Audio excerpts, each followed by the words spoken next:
Merci Madame la Ministre.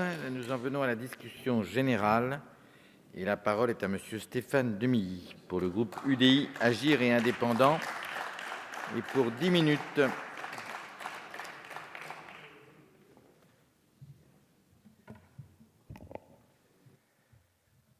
Monsieur le Président, Madame la Ministre, Monsieur le rapporteur, le 15 mai dernier, lors d'une séance de questions au gouvernement, je me faisais le porte-parole de nos nombreux concitoyens qui nous alertent très régulièrement sur ce fléau du démarchage téléphonique qu'ils vivent souvent et à juste titre comme du harcèlement. Les personnes les plus exposées à ces appels intempestifs et renouvelés quotidiennement sont souvent les plus fragiles et les plus vulnérables. Je pense notamment en premier lieu aux personnes âgées. Pour ces dernières, être dérangées à toute heure du jour ou de la soirée devient particulièrement anxiogène. Certains retraités ne répondent d'ailleurs plus au téléphone pour cette raison, ce qui peut avoir, vous l'imaginez bien, des conséquences dommageables en cas d'urgence. Pour les actifs, recevoir des appels publicitaires pendant la pause déjeuner, le dîner ou durant le week-end est une importante source d'agacement, ce qui peut se comprendre également très facilement. Je pense également à ceux qui, travaillant de nuit ou ayant des horaires contraignants, sont régulièrement dérangés pendant les périodes de repos.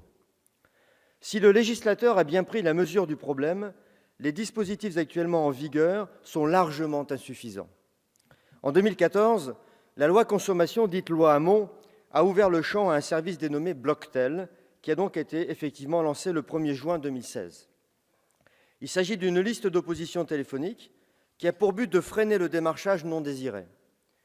Les numéros sont inscrits pour une durée de 3 ans renouvelable et il est interdit aux professionnels d'appeler les personnes inscrites, et ce, sous peine d'amende.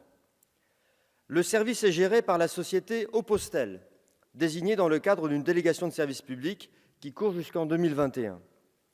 Plus de 2 ans après son lancement, l'efficacité de Blocktel ne se ressent pas sur le terrain. C'est un doux euphémisme pour dire que ça ne marche pas du tout. Et c'est le moins que l'on puisse dire au regard des témoignages que je reçois des habitants de ma circonscription. À première vue, nous pourrions penser que ce dispositif est finalement tout simplement méconnu. Pourtant, il y a 7 mois, en réponse à ma question, Madame la secrétaire d'État à la consommation de l'époque évoquait le chiffre de 3,7 millions de personnes et de 8,5 millions de numéros de téléphone inscrits sur Blocktel. Et elle me précisait alors, je la cite, « Les coordonnées des consommateurs inscrits à ce service ont été retirées de 180 000 fichiers de prospection, soit, selon elle, plusieurs milliards d'appels évités. » Si l'on compare ces chiffres une fois de plus au ressenti sur le terrain, au vécu du quotidien, nous constatons donc que le problème est ailleurs. En effet, à peine 800 entreprises ont adhéré au dispositif afin de faire retirer de leurs fichiers de prospection les numéros protégés par Blocktel. Par ailleurs, Blocktel décide librement de transférer ou non les réclamations à la Direction générale de la concurrence, de la consommation et de la répression des fraudes. Les estimations varient, mais la DGCCRF aurait sanctionné une centaine d'entreprises contrevenantes, ce qui est extrêmement faible face à l'ampleur du fléau. Les enquêtes sont également longues et complexes, car certaines entreprises ont élaboré de merveilleuses stratégies pour ne pas respecter la réglementation. Par exemple, usurpation de numéros de téléphone, longue chaîne d'intermédiaires ou encore localisation à l'étranger. Par ailleurs, il existe des difficultés intrinsèques liées à l'organisation du marché des télécommunications et il peut être compliqué de vérifier à quelle entreprise est attribué un numéro de téléphone. Dans les cas les plus frauduleux, les entreprises souhaitant continuer à démarcher sans se faire bloquer par la liste changent de nom ou changent de nom de société et obtiennent de nouveaux numéros de téléphone avec lesquels ils peuvent ou elles peuvent recommencer. Qui plus est, ces nouveaux numéros utilisés ne sont pas répertoriés rapidement dans la liste d'opposition gérée par Blocktel. Bref, tous ces éléments, mis bout à bout, expliquent sans aucun doute le ressenti de nos concitoyens. En 2017, 1 an après la mise en place de Blocktel, une enquête du magazine 60 millions de consommateurs révélait que près de la moitié des personnes inscrites ne percevaient aucune diminution du nombre d'appels. De plus, les renseignements à fournir pour dénoncer un démarchage abusif sont beaucoup trop nombreux et la démarche est trop complexe selon les consommateurs. Lors de sa réponse à ma question, en mai dernier, j'y reviens, Madame la secrétaire d'État avait admis que, je la cite de nouveau, « l'effet de Blocktel reste insatisfaisant car un nombre trop important d'entreprises ne respectent pas la réglementation C'est inacceptable et cela appelle à la fois plus de pédagogie et plus de sévérité à l'égard des entreprises. » Fin de citation. Le constat est donc partagé. Il reste désormais à en tirer les conséquences. C'est l'objet de notre rencontre d'aujourd'hui. Conscient du désarroi de nombreux Français, avec les collègues de mon groupe, nous avions soutenu à l'époque la proposition du député Pierre Cordier. C'était en juin dernier. Celle présentée aujourd'hui par notre brillant collègue Christophe Naegelen, dont je suis naturellement co-signataire, a fait l'objet d'un travail approfondi pour aller vers un dispositif qui a vocation à protéger davantage nos concitoyens et à faire valoir leurs droits. Le groupe que je représente y adhère donc pleinement. L'examen en commission, la semaine dernière, s'est déroulé, le rapporteur l'a reprécisé tout à l'heure, s'est déroulé comme devrait se dérouler finalement l'examen de tous les textes d'initiative parlementaire, c'est-à-dire de façon constructive, un mot auquel nous sommes attachés dans le groupe. Après de nombreux amendements et des échanges riches, la proposition de loi y a ainsi été adoptée à l'unanimité. Oui, c'est rare, à l'unanimité. Le rapporteur d'une part et la majorité d'autre part ont chacun fait un pas pour aboutir à un texte qui soit réellement opérationnel en vue de la séance de ce matin. Des mesures que je tiens à souligner ont notamment été validées. Il en va de l'article 1er qui oblige le démarcheur à décliner son identité, l'identité sociale de la personne pour le compte de laquelle elle effectue ou il effectue l'appel, ainsi que la nature commerciale de l'appel.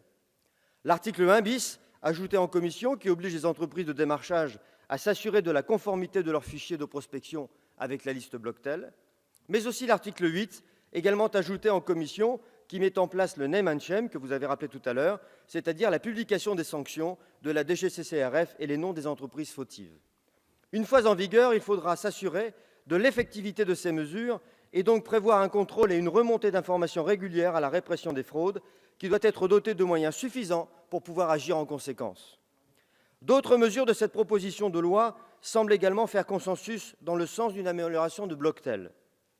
Je pense à la suppression de l'exception qui permet aujourd'hui de démarcher des entreprises, des personnes inscrites sur Blocktel, dès lors qu'elles ont déjà eu avec elles des relations contractuelles préexistantes.